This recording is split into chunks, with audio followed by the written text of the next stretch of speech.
Hello, everyone, and good morning. Thanks for joining us today for a sutta study with Bhante Suddhaso. So good morning so far to Geeta, Poonam, Liz, Rose, Jens, and Robin. Good to see everyone. So you can find a digital copy of the sutta in the live chat. And if you have questions at any time, feel free to type them in, and Bhante will address them at the end of the talk. So I'll pass things over to Bhante Suddhaso for some sutta study. Thank you.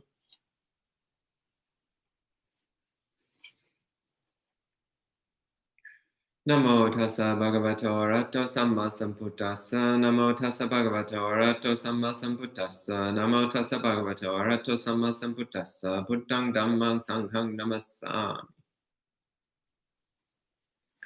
Good morning, friends. So this morning we'll be looking at the Kathavatu Sutta, Anguttara Nikaya, Book of the Threes, Sutta number 68. Which is translated here as conversation. So this is a very interesting little sutta about centered primarily around how to determine whether or not it's worth speaking to a particular person or not, whether or not a person is worth engaging in conversation with. And this is very interesting in that I actually read this sutta at a time when I was engaging in an ongoing conversation with somebody. And I realized that this person, based upon the sutta, was not worth speaking to.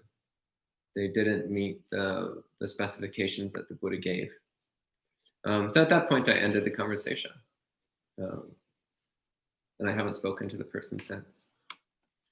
So at some point, we do actually have to admit to ourselves that a conversation is not beneficial, it's not going anywhere. And that the person we're conversing with is not worth trying to speak with. So I'll start reading through the sutta and periodically give some explanations. And then at the end, I'll answer any questions that have come up. If you do have questions at any time, please enter them so that they're already ready and waiting when we get to the question period at the end. So the sutta begins. So the Buddha says, monks, there are three kinds of conversation. What three? Monks, one speaks about the past. This is how it was in the past. Or one speaks about the future. This is how it will be in the future. Or one speaks about the present. This is how it is now. Monks, it is through conversation that one can know whether a person is worth speaking to or not. So as mentioned, this is the primary topic of this sutta, is how to determine whether or not somebody is worth speaking to, whether or not somebody is worth conversing with. So the Buddha gives several criteria, 5 different criteria for examining whether or not someone is worth speaking to. The first one, he says, monks, if a person does not give a straightforward answer when asked a question that should be answered with a straightforward answer, does not analyze a question that should be analyzed, does not respond with a counter question to a question that should be responded to with a counter question, and does not set aside a question that should be set aside, then that person is not worth speaking to. However, monks, if a person gives a straightforward answer when asked a question that should be answered with a straightforward answer, analyzes a question that should be analyzed, responds with a counter question to a question that should be responded to with a counter question, and sets aside a question that should be set aside, then that person is worth speaking to. So this is the first criteria that the Buddha gives. So this is referring to the 4 kinds of questions, which is a list that shows up many places in the suttas. So the Buddha says that there's 4 kinds of questions. There's a question which should be answered with a straightforward answer, such as a yes or a no. There's a question that should be analyzed before being answered. So for example, if somebody asks a question that is vague, or unclear or ambiguous or offers multiple possible interpretations or depends upon context, then before you can answer the question, it's important to carefully analyze and examine it and try to tease out the exact meaning of the question, the exact context and intent and structure of the question. So if somebody asks an ambiguous question and you answer with a straightforward answer, then that's not going to do anybody any good. It's just going to muddle and confuse the issue. An example of this is there's these old silly word games that we used to play as children. So you go to somebody and you say something like, so have you stopped beating your dog yet? And whether the person answers yes or no, it's tantamount to saying that they beat their dog. So that's an example of a question which should be analyzed before being answered. You should analyze it and say, well, the problem with this question is that it's starting from the assumption that I beat my dog or that I have in the past. So this question is not something that could be answered in a straightforward way. So of course, that's a silly example, but there's many examples throughout the suttas of people asking the Buddha questions. For example, there's one sutta, the Abhaya Rajakumara Sutta, the discourse to Prince Fearless, Prince Abhaya. And Prince Abhaya goes to the Buddha and says, would you ever say anything that was displeasing to the person you're speaking to? And the Buddha answers, there is no straightforward answer to that question. In other words, this is a question that needs to be analyzed before it can be answered. If I just say yes or no, then that's not going to do anybody any good. The question needs to be analyzed before an answer can be given. The third one is a question that should be responded with a counter question. So this also is interesting. The Buddha says that not all questions should be answered with a definitive answer, but rather there are questions which you should respond to by asking another question. Maybe asking, why are you asking me this question? What's the purpose of this question? What are you hoping to achieve by this question? So we also need to be discerning to the situation. We need to be discerning to the question that's being asked. And to consider, is there some more information that I need before I can respond? Or maybe this question is not actually the right question to ask. Maybe I need to ask a question of the questioner in order to really bring forward what's important here. So this is also interesting because it's usually considered bad form to respond with a question when somebody asks you a question. But in Buddhism, it's not considered bad form at all. In fact, sometimes that's exactly the right course of action, is to respond to a question with another question. And finally, the fourth category of questions is questions that should be set aside. So questions which are irrelevant, useless, no answer to that question will be beneficial. Those are the questions that are to be set aside. They're not to be answered. They're not to be discussed. So first of all, this is something that we need to analyze in ourselves. So if we want to be worth speaking to, then we need to understand these four kinds of questions. We need to examine the questions that are posed to us and to ask ourselves, do I give a straightforward answer? Do I analyze the question first? Do I respond with a counter question, or do I set it aside? What is the most relevant, the most appropriate response in this case? And then similarly, when we're engaging in conversation with another person, if we ask them a question, then we should see how they respond. We should see how they reply to our question. So sometimes it's a case of a simple, straightforward question, like when someone's coming to live at the monastery, we ask them, are you willing to follow the schedule? Simple question, requires a straightforward answer, a yes or a no. So if the person hems and haws and dodges the question, that's a problem. There's a problem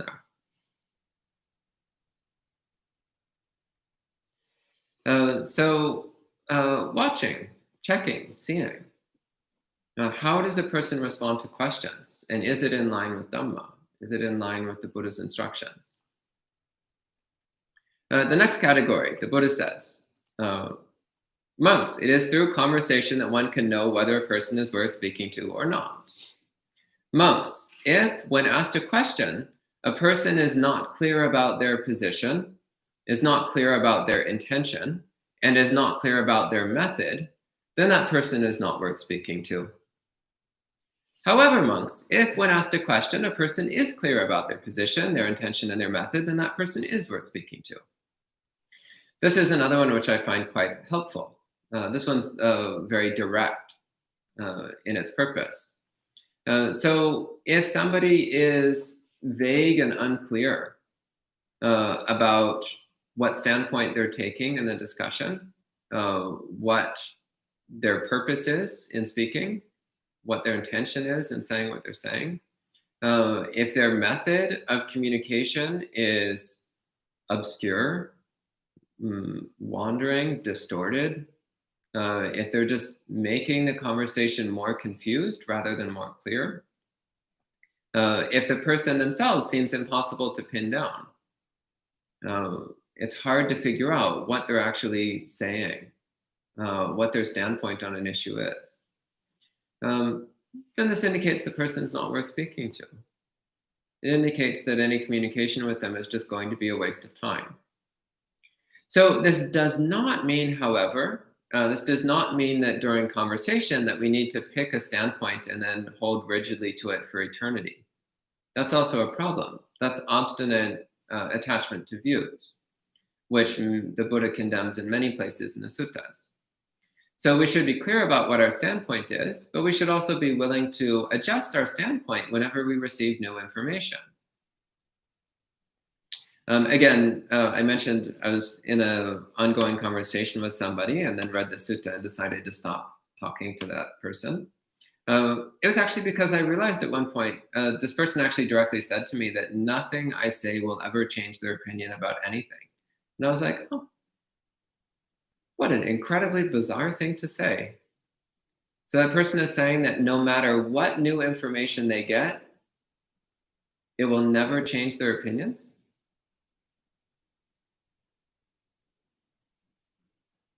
How bizarre. Unthinkably bizarre.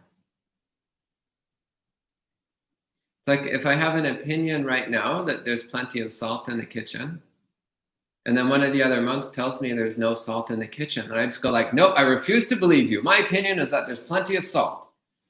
And then they lead me to the kitchen and they show me that the salt container is empty. I'm like, nope, this is clearly false because I believe there's plenty of salt. It's just ridiculous. We should always be willing to accept new information and to change our opinions and standpoints based upon the information that we receive. So somebody who is unwilling to change their opinions based upon new information is also problematic. Also not worth speaking to. It's a waste of time. So being clear about their position is saying, well, this is my standpoint. I believe there's not enough salt. But then if we receive new information, we're willing to change. And it's like, well, why do I have this standpoint? Why do I believe so strongly about this? Why am I presenting this viewpoint? What's my intention behind presenting this viewpoint? Because that's also really, really important. So if somebody's intention is wholesome, it's based upon kindness and compassion, then there's no problem. If their intention is unwholesome, it's based on self-centeredness, or it's based on anger, or it's based on irritation, or it's based upon frustration, or it's based upon craving, based upon greed, it's based upon delusion, then once again, that's all quite problematic. If someone's intentions are unwholesome, then that needs to be pointed out, needs to be brought forward. It needs to be indicated that this is not in line with Dhamma. And that's only possible if the person is clear about their intentions. So if somebody is not willing to be clear about their intentions, if they're not willing to make it clear why they're saying what they're saying, then the Buddha says it's not worth speaking to them. You can't know what their motives are. So you can't be sure that their motives are wholesome or good. Generally speaking, people conceal their motives when their motives are not wholesome. Usually people don't conceal their motives if their motives are completely wholesome. And their method. So this one is a little bit less clear, to me what the Buddha's pointing at here. So the method, the way that we're trying to communicate, the way that we're trying to get the information across. This also, just in terms of clarity of understanding, if somebody's method is very chaotic and messy and all over the place, then it's very difficult to follow their train of thought. It's very difficult to understand what they're communicating and how they've reached those conclusions, which then makes it very difficult to present any kind of counterpoint or to add any information. If we can't figure out how the person is thinking, how they're coming to their conclusions, then it's very difficult for us to contribute anything to that process. That also indicates that the conversation is likely to be a waste of time. It's not likely to be of much benefit. So in these situations then, the first thing is to ask, to just ask directly, what is your position? I'm not clear on this. What is your position? What is your intention? What method are you using? How are you coming to these conclusions, these ideas, these statements? And if the person's not willing to answer, or if their answers are unclear, then it's not worth talking to that person. It's a waste of time. Then the next one, the Buddha says, monks, it is through conversation that one can know whether a person is worth speaking to or not.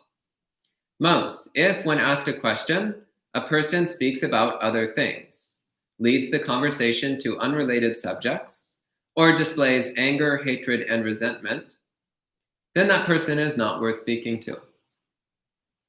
However, monks, if when asked a question, a person does not speak about other things, does not lead the conversation to unrelated subjects, does not display anger, hatred, and resentment, then that person is worth speaking to.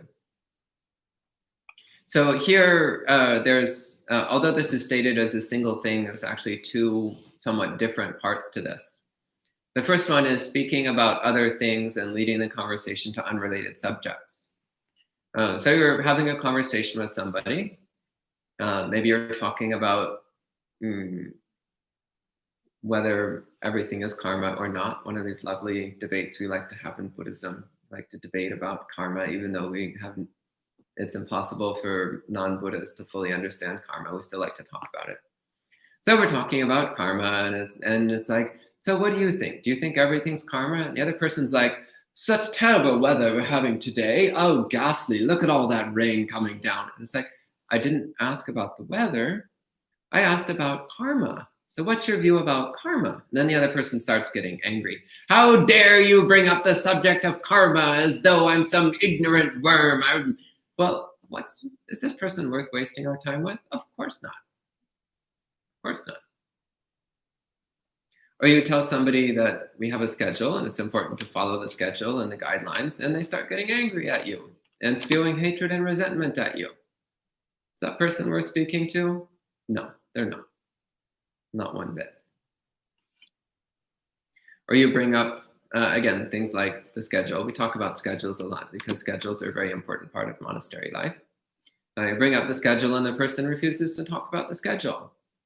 They just talk about other things, trying to evade the topic of following the schedule. That's a big problem. It indicates the person's not worth speaking to. Might also indicate it's not so great for them to live in a monastery, by the way. So these things, again, these are ways where we can start to discern whether or not we're just wasting our time. So this is an important element in Buddhism. Again, in Buddhism, we're not obligated to have a conversation with any random person who wants to talk to us. But rather, we're to evaluate whether the conversation is doing any good for anybody involved. We're to evaluate whether the conversation is leading us towards awakening or away from it. And one of the ways we do that is through evaluating whether the person we're speaking to is worth talking to or not. And also reflecting on ourselves. am I behaving in a way that makes me not so worth speaking to? Because, of course, we always like to pretend the other person is the problem, but sometimes we are the other person that's the problem. Sometimes our own conduct is what's making a problem out of things. Now, sometimes it's both. Sometimes both sides are at fault. But we also need to be willing to examine ourselves, to examine our own conduct in terms of the Dhamma, in terms of what the Buddha spoke about, in terms of what's wholesome and what's unwholesome. And in the context of the sutta, in terms of what makes a person worth speaking to or not. So the next section, this is the fourth section. The Buddha says, monks, it is through conversation that one can know whether a person is worth speaking to or not. Monks, if when asked a question, a person overrides, overpowers, derides, or fixates on mistakes, then that person is not worth speaking to. However, monks, if when asked a question, a person does not override, overpower, deride, or fixate on mistakes, then that person is worth speaking to. So this is the case of someone who's constantly interrupting you. They won't let you finish speaking. They're constantly breaking in to what you're saying, or discarding what you're saying. So overpowering. So just like discarding what we have to say as though it's useless or meaningless. Deriding, so insulting us. So somebody who keeps insulting us when we talk to them. Saying deliberately offensive remarks to us. Again, such a person is not worth speaking to. Don't waste your time. Or someone who fixates on mistakes. So this is referring to the minor errors that we sometimes make in speaking. Maybe we get our words a little bit out of order, or we mispronounce a word, or we accidentally skip a step when giving a step-by-step explanation. So the proper thing in that case, if you're the listener, is to just say, I'm sorry, I didn't quite understand that. Can you please say that again? That would be appropriate. Fixating on mistakes instead is to latch on to the person's mistake and to make a big deal out of it. To make a big deal out of a minor slip of the tongue. To ignore the content of a person's argument, the content of a person's statement, and instead to fixate on minor linguistic errors. So this is another thing which makes a person not worth speaking to. If they're just going to fixate on our minor slips of the tongue, instead of listening to what we have to say, well, there's no point in wasting our time. No point wasting our time with such a person. And of course, this also goes for us. We should investigate ourselves. Do we tend to just override and overpower people when they're speaking? Do we interrupt a lot? Do we discard other people's viewpoints and opinions and feelings? Are we prone to flinging insults and vicious derogatory remarks at people when we're in conversation? And do we tend to make a big deal out of minor slips of the tongue? Again, this investigation is not just investigating the other person in a conversation, it's also investigating ourselves. Are we making ourselves not fit to speak to? If so, we should do something about that. Because as the Buddha says elsewhere in the suttas, it is being on good terms with our fellow spiritual practitioners is the entire spiritual life. This is the critical core of the spiritual life. And the absolute worst thing possible is when our fellow spiritual practitioners won't talk to us anymore. This is made really clear in the case of Venerable Channa. Venerable Channa was one of these irritable monks who was always getting angry and insulting the other monks and saying all kinds of nasty, mean remarks. Very resistant to training, didn't want to be trained, didn't want to follow the precepts, didn't want to follow the monastery rules. So very difficult monk. And finally, the Buddha just said, okay, the rest of the monks just aren't going to talk to you ever. You clearly don't want to be spoken to, so we just won't talk to you. And probably at first, Channa was like, yes, at last, some peace and quiet. Those insolent worms are going to stop bothering me. But then after a little while, he started to realize what a terrible disaster it is when your fellow monks won't talk to you anymore. He started to realize that this was the destruction of his monastic life. And at that point, he became very remorseful. And he went and apologized and asked for forgiveness. And of course, giving forgiveness is an important part of Buddhist practice. So Venerable Channa was given forgiveness and was welcomed back into good standing with the community. But it's interesting that the Buddha said that the single most severe punishment that can be given to a monk is when the other monks stop talking to them. So we want to be really careful that we don't make ourselves the kind of person that's not worth speaking to. And the final category, the Buddha says, monks, it is through conversation that one can know whether a person is reasonable or unreasonable. Interesting. So here the Buddha changes a little bit. So the first four were about whether a person is worth speaking to or not. Now he's saying it's through conversation that one can know whether a person is reasonable or unreasonable. He says, monks, a person who does not listen is unreasonable. A person who listens is reasonable. That's a nice start. So do we listen when someone is speaking? Do we listen to them? Or are we just waiting for our turn to speak? Or maybe we're not even waiting for our turn to speak. We just start breaking in and interrupting them. Do we actually listen when people are talking? And once again, listening doesn't just mean hearing the sounds. Listening means making a sincere effort to understand what the person is saying, a sincere effort to understand what they're trying to communicate, a sincere effort to understand the meaning and intent behind their words. And the Buddha says this is what makes a person reasonable, is when they listen to others. This is the basis of understanding, is listening. Which is the next thing the Buddha says. The Buddha says, one who is reasonable directly understands one thing, fully understands one thing, discards one thing, and realizes one thing.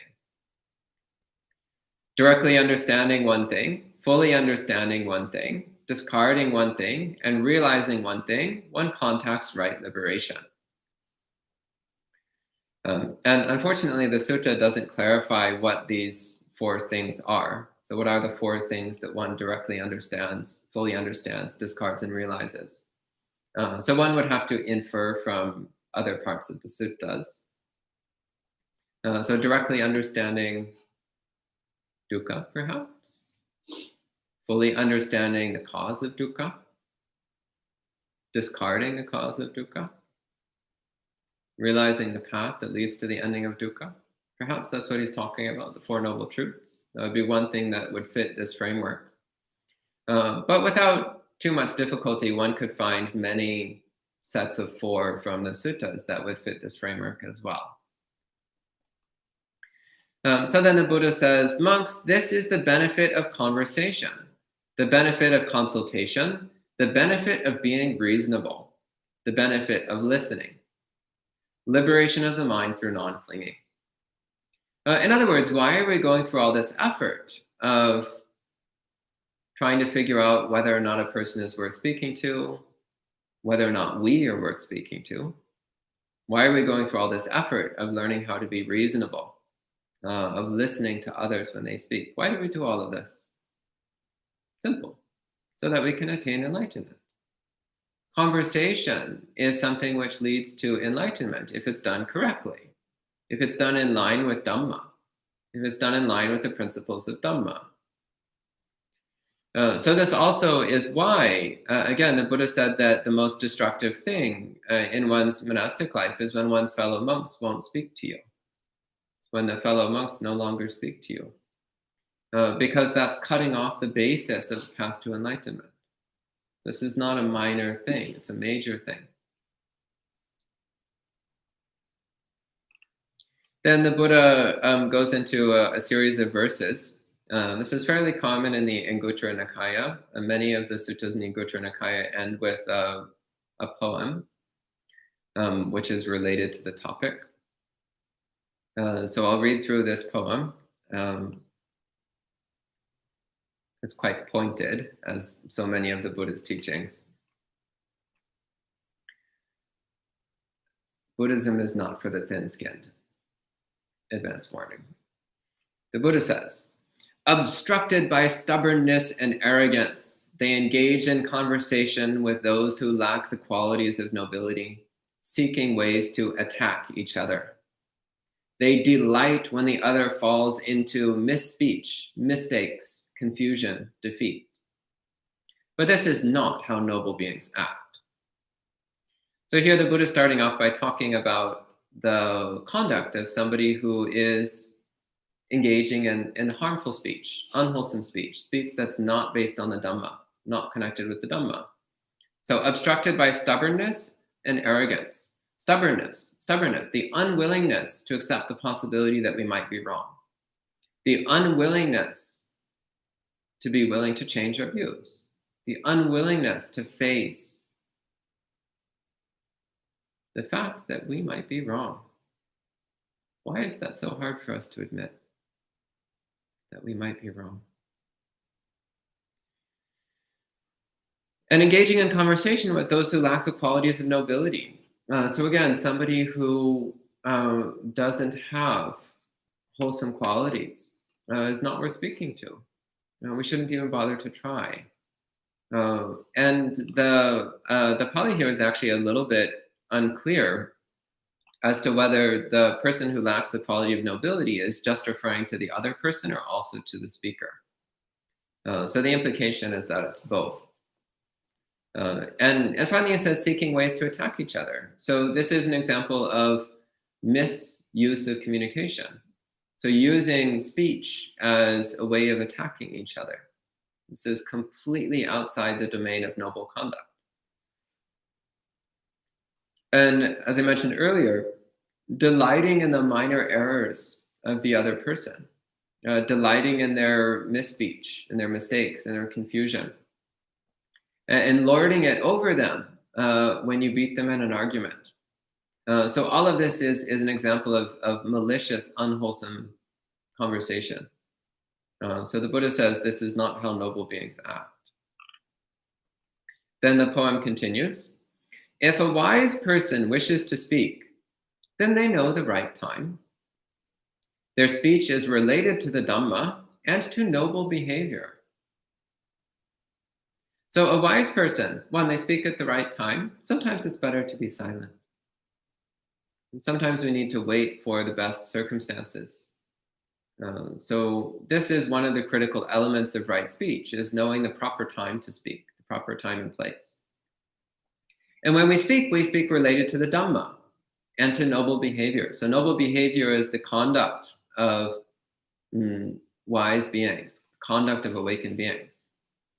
So our speech should always be related to the Dhamma, should always be based on the Dhamma. So not based on anger, not based on self-interest, not based on craving, definitely not based on trying to attack or insult somebody.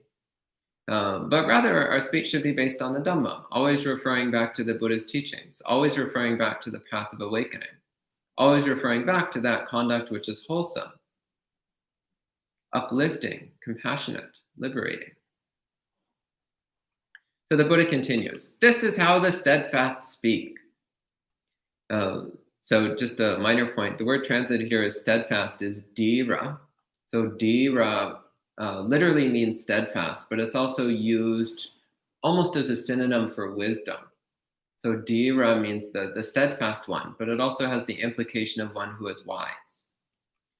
So steady, stable, and wise. This is the steadfast one. This is how the steadfast speak, unobstructed, not arrogant, with a humble mind, not malicious, violent, or envious. They speak based on correct understanding. So unobstructed means their mind is not filled with defilements. So when they speak, they make sure that they're not speaking with a mind of desire, aversion, dullness, agitation, confusion, but rather they're speaking with a clear and peaceful and undefiled mind, free of arrogance. So remembering it's not about me. It never is about me. It's about helping to clarify the Dhamma, helping to point out the way that leads to liberation, the way that leads to awakening. So speaking with a humble mind, again, not arrogant, not malicious, violent, or envious. So this is really important when we speak, to make sure that our mind is free of malice, that there's no intention whatsoever to harm, offend, or irritate the other person. And this can get challenging because often we have mixed motives. We're saying something which is theoretically beneficial to the other person, but we say it with a little extra jab, a little bit of a thorn. We're just like, here's your medicine, and I mixed in some bitterness just for the fun of it. So instead of gently putting the Band-Aid on, we slap it on. So being careful about that, because we can get into mixed motives very easily. We can convince ourselves that we're saying something appropriate, but we're saying it with malice. We're speaking in a violent way. And again, we find all kinds of ways to justify. As I was talking about last night, we're really good at justifying unwholesome conduct. I was like, oh, I'm justified to speak in a violent way. I'm justified to speak in an angry way. I'm justified to hurl insults at the other person. Now, of course, we can justify whatever we want. We can justify ourselves straight to hell if we want to. It's not going to do us any good.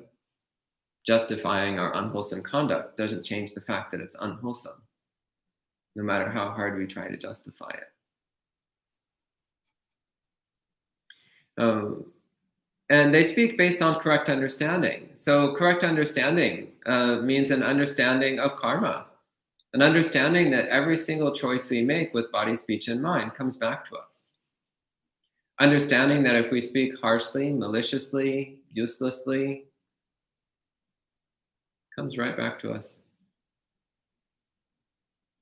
We're just going to eat our own bitter fruit. We sow the seeds, we reap the fruit. Be careful what you sow.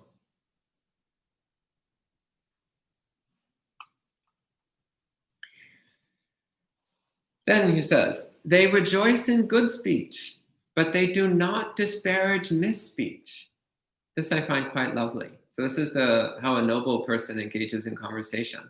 When somebody says something well, they communicate something well, they communicate something good, then it's like, oh, great, well done, very lovely. But when somebody makes a mistake, they misspeak a little bit, they screw up. We don't mock them or make fun of them. If anything, we empathize. It's like, oh, I've been there. I've made mistakes sometimes too. It's no big deal. I get what you're saying. Or maybe we don't get what they're saying and we ask for clarification, but we don't hold their mistake against them. We recognize that misspeech is just misspeech. It's no big deal. The Buddha says, they do not attack, they do not fixate on mistakes, they do not override or overpower.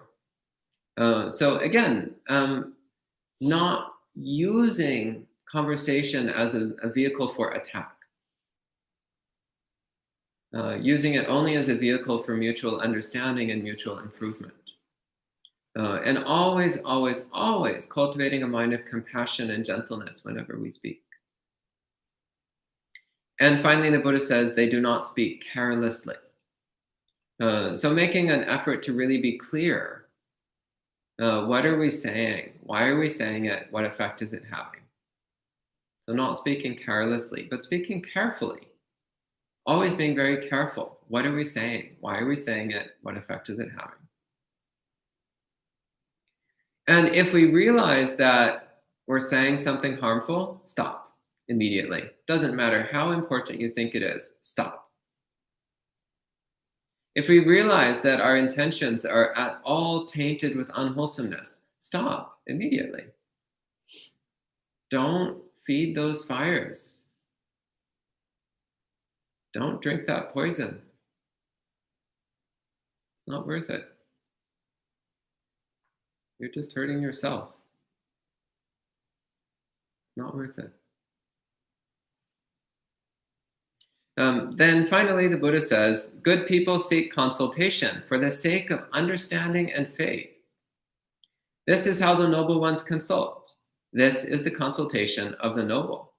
Understanding this, a wise person gives advice free of arrogance. So again, why do we engage in conversation? Why do we ask questions of others? Why do we consult with others? Because we want to improve our understanding of the Dhamma and our faith in awakening. That's why. The flip side of this is that when we're in a position to give advice, we give advice, but free of arrogance, because recognizing that the advice we give is not mine, it's just the Dhamma. So I don't say anything. Bhante Suddhaso has no trademarks. I'm just parroting the Buddha. None of what I say is my own. It's just coming from the Buddha. So there's no room for arrogance. There's no room for conceit, because none of this belongs to me. It was all trademarked by the Buddha 2,500 years ago. And actually, he said himself, he was just parroting all the Buddhas before him. He's like, I didn't make up this stuff either. I'm just repeating the same stuff that all the other Buddhas said. So nobody made any of this up. It's all been public domain since beginningless time. Before we even had the concept of Creative Commons license, the Dhamma was already fully in the public domain, and it always has been. So then sharing the Dhamma with others is already a selfless, impersonal act. Because it's not me, it's not mine, it never was, it never will be, it can't be. And in fact, if we personalize the Dhamma, then it's no longer the Dhamma. If we trademark the Dhamma, then it's no longer the Dhamma. So if you start seeing ads for Suddhaso-based mindfulness reduction, trademark, that's not the Dhamma anymore, is it? Nope. Nope. Yeah, that's off the track. If you see Suddhaso-based insight dialogue, trademark, that's not the Dhamma. Nope. Nope. If it's got a trademark on it, it's not the Dhamma. You can be pretty sure of that. Because the Dhamma is not the personal domain of any one being. It's not unique to any one being. So that which is unique to any one being is therefore not the Dhamma. So we give advice purely because we wish for the other to attain awakening. We give advice purely out of compassion. And if the other person responds with rejecting a question or answering it incorrectly or not being clear about their position or talking about other things or displaying anger, hatred, and resentment or interrupting us or insulting us or any of these things we've spoken about, if they display that they're not worth speaking to, then we don't speak to them. Because that's their loss. If they're not willing to be trained, well, that's their choice. And it's sad, but there's nothing we can do about it. Again, the Buddha is the unsurpassable trainer of those who wish to be trained. Those who don't wish to be trained, doomed, lost. Nothing that can be done for them. But those who wish to be trained, there's an opportunity. The Dhamma has everything they need. So these are my thoughts on this sutta. At this point, if you have any questions or comments, please go ahead and type them in and I'll answer as best I can. Thank you. Thank you, Bhante. Sadhu, sadhu, sadhu. And we have a couple comments and questions. So Michael asks, not worth is interesting. Is it not worthy for you, for them, for both? Not worth speaking to. Yeah, if you want to be precise, the Pali word is actually a future passive participle of the verb to speak. So literally it would be a person is not to be spoken to. That would be a slightly more literal translation. I translated it as not worth speaking to because that felt a little more natural. But if you wanted a literal translation, it would be a person is not to be spoken to. Okay. Michael also says the sutta again hits home with me. It forces me to think seriously about my relationship with others and also perhaps especially my own motives when dealing with others. I find sometimes needing to think through questions that are asked of me. Some see this as being equivocal in answering. Am I making excuses for myself? Well, whether you're making excuses for yourself is something that you need to ask yourself. Uh, and sometimes, by the way, it's actually worth saying to the other person, saying, give me a moment to think about this because I don't want to misspeak. I don't want to miscommunicate. So I need a moment to consider this question and come up with the right way to answer. And if the other person is worthy of conversation, then they'll give you that space. They'll give you the space to answer correctly. They won't try to force you to answer hurriedly and unprepared. Zen masters notwithstanding, they will try to force you to answer hurriedly without preparation, but that's because they're trying to figure out something about your mind. But that's a different scenario. In ordinary conversation, then if the other person says, I need a moment to think about this so I don't give an inaccurate answer, then the proper thing to say is, yes, take your time. I'll be patient. You can have a few seconds or even a minute or two or longer, however much time you need. But look at your own mind. Are you actually equivocating? Are you actually avoiding the question? Or do you actually want some time to really carefully consider it so that you answer correctly? That's something you'll need to figure out from your own mind. Okay. And Gita Jnana says, thank you, Bhante, for teaching this sutta. Very helpful to navigate our life with others. And some thank yous from Poonam and Jens. And Bhavani asks, when the mind has too many genuine doubts to be cleared for clear understanding, how do you take care of the mind? Well, in the context of conversation, just being straightforward actually about your doubts. To say, like, I'm not clear on this subject. I have doubts about this subject.